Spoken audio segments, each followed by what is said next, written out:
RD Prayagraj channel से जुड़ रहा हूं और आज हम लोग जो है इलाहाबाद हाई कोर्ट में वकील, सीनियर वकील और जूनियर वकीलों के बारे में हम लोग आज जानकारी इकट्ठा करेंगे और ये भी जानने की कोशिश करेंगे कि जो जूनियर वकील हैं क्या उनको क्या क्या सुविधाएं गवर्नमेंट के ज़रिए मिलती हैं और क्या वो एक पढ़ाई के दौरान प्रैक्टिस कर सकते हैं कि नहीं। ये सारी जानकारी हम लोग इकट्ठा करेंगे। धन्यवाद।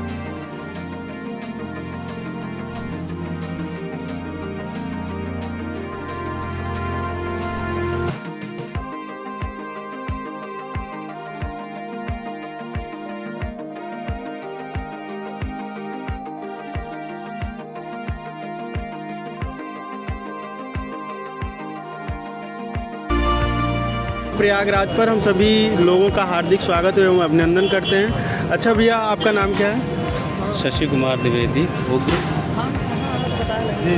जीपी मिश्रा, सुरेंद्र कुमार, संतोष सिंह, ललित ओझा।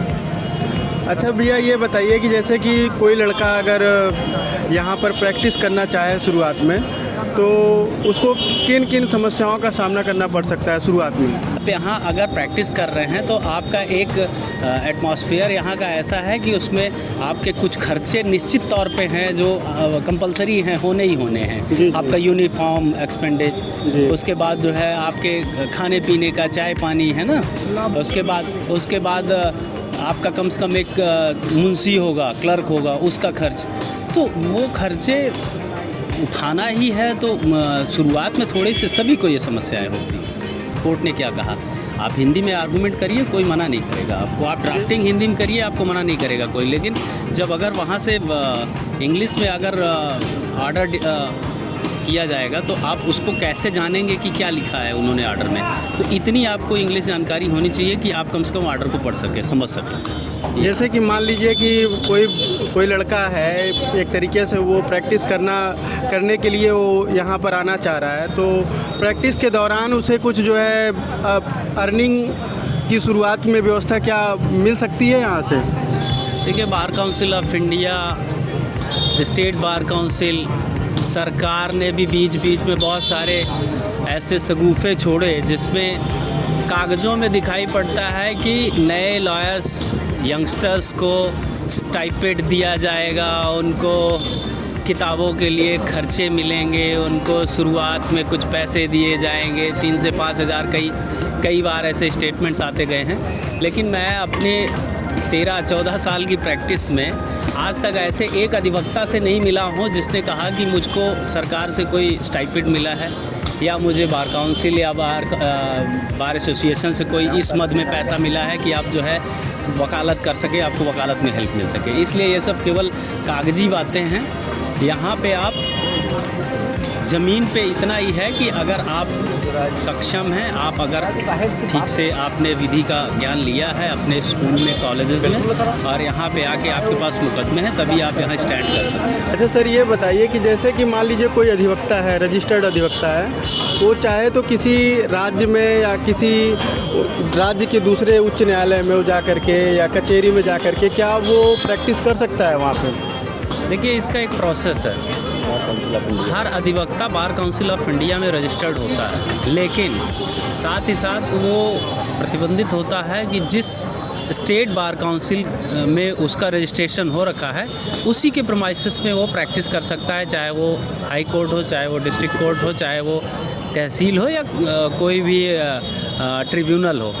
वो प्रैक्टिस उसी स्टेट बार काउंसिल के क्षेत्राधिकार में कर सकता है।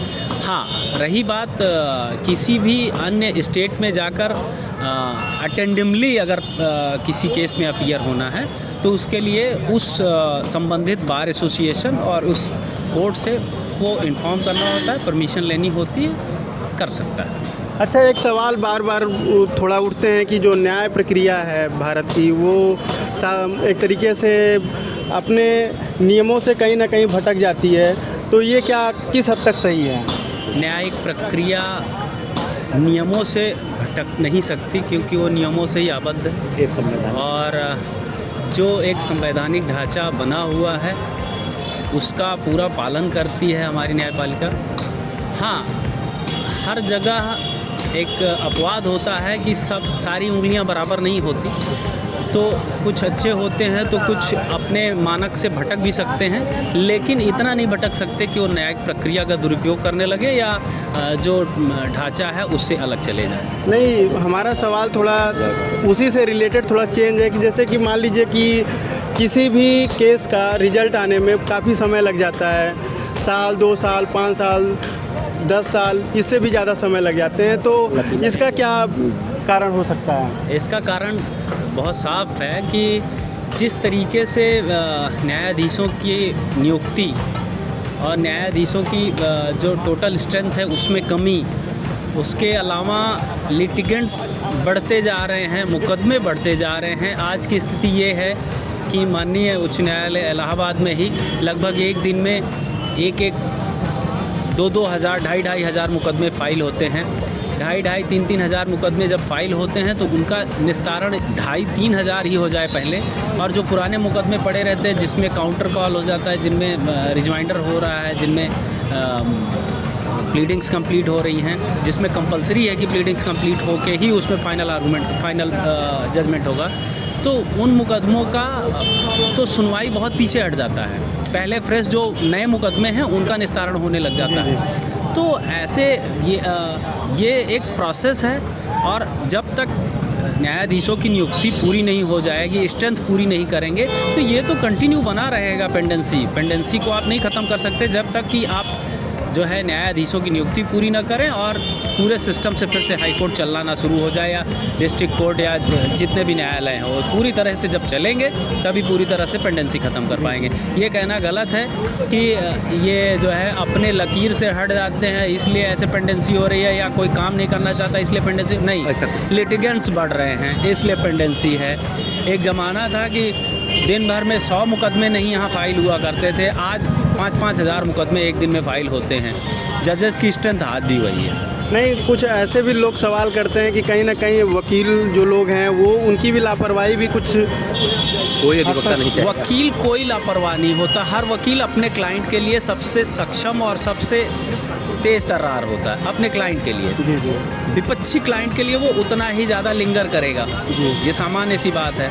आपका मुकदमा मैं अगर लड़ रहा हूँ तो आपकी ही पैरवी मैं करूँगा, जो आपका विपक्षी होगा मैं उसको लिंगर करने का कोशिश करूँगा, ठीक।